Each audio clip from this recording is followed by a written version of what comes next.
Welcome to the analysis of the second round game between Fabiano Caruana, one of the top favorites in this tournament, and the last seed Kirill Alekseenko, the wild card.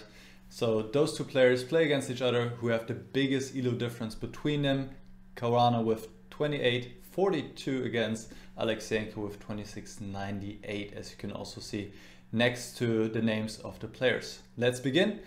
Caruana with white started not in his usual fashion with 1e4 but with 1d4, but Caruana, as many of the top players, is very flexible in his openings, and he figured that this is the best try to put Alekseenko under pressure in the opening, and he was right. f3 for f3 is one of the most ambitious and sharpest options white has to play against the Nimzo Indian, and I think this definitely caught Alekseenko by surprise. He replied very principally with d5, now a3, pushing the bishop back, and white gets his strong center with e4. That was the idea behind f3. D takes e4, f takes e4, and now the main move, almost in all games, was played e5 to immediately strike in the center, especially before white plays e5 himself. But Alekseenko, maybe with the intention to surprise Caruana himself a little bit, played c5. Now d5, e takes d5, e takes d5, castle, and bishop e2, rook e8, knight f3, bishop g4, castle. Let's just see what happened. How is the opening phase to be evaluated, or how's this position to be assessed? Well, white has a protected pass pawn on d5, and protected pass pawns are usually an asset because the opponent constantly has to watch them and make sure they're not running away and queening or costing material. On the other hand, black has pretty free piece development, and also the white king doesn't feel as safe because he's already lacking one of his pawns in front of him, the f pawn. Now knight bd7, and here Caruana, possibly still in his preparation, changed the nature of the position drastically by playing d6. Now this pawn is not protected anymore. It goes forward, it pushes the bishop away, and the question will be, is this a strong pass pawn on d6? Or is it a weak pass pawn that may even be captured at some point? Let's see how it develops. h3, bishop h5, and now knight b5. That was the idea behind this advance of d6, knight b5, and supported by the pawn, the knight can come to c7 and fork these two rooks, winning the exchange. How should black react to this threat? Well, Alekseenko thought for 37 minutes almost, and then played rook e6, which is not the best reply to the threat. Best would be rook b8 to step aside with this rook, and if knight c7, then rook e4. Yes, in this line also black has to give the exchange. The rook on e4 will fall, but he has good compensation. For one, he has one pawn, and for the other, he has some good access to the dark squares. The knight can come here, and in total, black has sufficient compensation. The position is roughly equal. So rook b8 was the way to play. Rook e6. This has the intention that after knight c7, black can simply take on d6 with tempo hitting the queen. So this would be not a good option for white. But instead, Caruana calmly developed his last minor piece, bishop f4, protecting the pawn on d6, and in this way renewing the threat of knight c7. What should black do against it? Well, actually, Alekseenko even provoked it with a6, provoking the knight to c7, with a specific idea in mind to go after this bishop, rook e4, hitting the bishop on f4. And here Caruana retreated the bishop to h2, very sensible move. It would have been even stronger to go queen d2 to protect the bishop in this manner, and also bring the last piece into the game, the rook on a1. And here white is clearly better, or maybe even already has a winning advantage, because this pawn is just a mite to be reckoned with. Very powerful on d6, restricting the black pieces, and white has a very nice space advantage. So this was even stronger than bishop h2, but even here white keeps an edge. Rook c8 was played, And now very aggressive play by Caruana, and I quite like this about this game. First he has this aggressive preparation, he out-prepared his opponent quite a bit, and then he keeps on the pressure with powerful moves on the board and then also on the clock, because Alekseenko naturally in this position had to calculate a whole lot, and he was slowly but surely running out of time. His position is not that bad, but the time situation got worse move by move. Here he played bishop takes g4, very interesting piece sacrifice and definitely a viable option. Bishop g6 is possible, but also here after bishop d3, black should give material. He should not play rook e3 here because white takes on g6, plays queen d2. Black loses a lot of time, white brings all his pieces into the game, and in the end he is doing really well with his strong pawn on d6. So instead probably black should try in this position to go knight b6, but white doesn't even have to take the exchange quite yet. Bishop b3 first of all, the bishop is still hitting the rook, and also here white enjoys an edge. However, besides bishop takes g4, also knight takes g4 was interesting.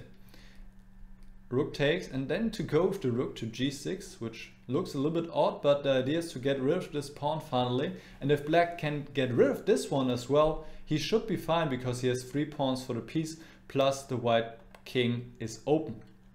So this is also a very unclear position. Objectively, the engines give white a little bit of an advantage, but let's be honest, anything can happen here. All 3 results are possible. Let's see the game. Bishop takes g4, pawn takes, knight takes g4, and this has 2 ideas in mind. For one, black is threatening the fork on e3, hitting both rook and queen, and for the other, black wants to exchange the dark squared bishop and thus exchange one of the protectors of the pawn on d6, because getting rid of this pawn still is a priority for black. Caruana responded quickly with the right move, bishop d3, and now knight e3. Yes, it's a fork, but this is not a fork that scares anybody. Bishop takes e4 is one way to deal with it. Give the queen, but get 1 rook, 2 minor pieces, plus very strong pawn on d6. This is just a winning position for white. Alekseenko saw that as well and decided to take the bishop on h2. Bishop takes e4, knight takes f1. So now quite some pieces come off the board. And here, finally, black has the opportunity to take the pawn on d6. He did so, but unfortunately, it's a mistake. He should wait with it and play knight f6 first. And then he is, well, close to equality, or let's say he definitely has good defensive chances. Best reply here would be to go rook e1, bishop takes b7 is not recommended because of rook b8 and the rook enters the game. So rook e1, knight takes e4, rook takes e4, queen takes d6, and knight d5. b5 first of all to trade one more pair of pawns, and here rook b8 is one option to activate the rook, another advantage of this b5 intermezzo, or black could also do a trade of queens, not take the rook on e4 because of knight f6, that would unfortunately blunder the queen. But queen takes g2, king takes g2, and I believe black has some good chances here with his 3 connected passed pawns on the king side to hold a draw. After bishop takes d6, the position gets quite difficult, at least practically speaking, almost impossible to defend. Knight d5, g6, defending against all kinds of threats against this pawn on h7, that makes a lot of sense. Queen h3, hitting the knight on d7, so if black played a move like b5, there's queen takes d7, followed by knight f6, picking up the queen.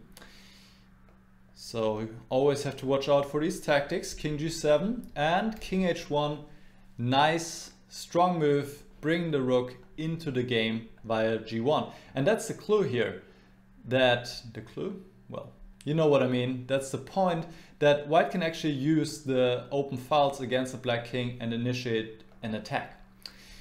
Knight e5, knight h4, of course, white wants to keep the pieces on the board. He wants to use them to attack the black king. h5 does not really help black's case, but let's be honest, for a human to defend this position is practically impossible. Rook c6 is a computer suggestion. Rook g1, bishop f8, knight f4. White has ways to increase the pressure and may even objectively be winning.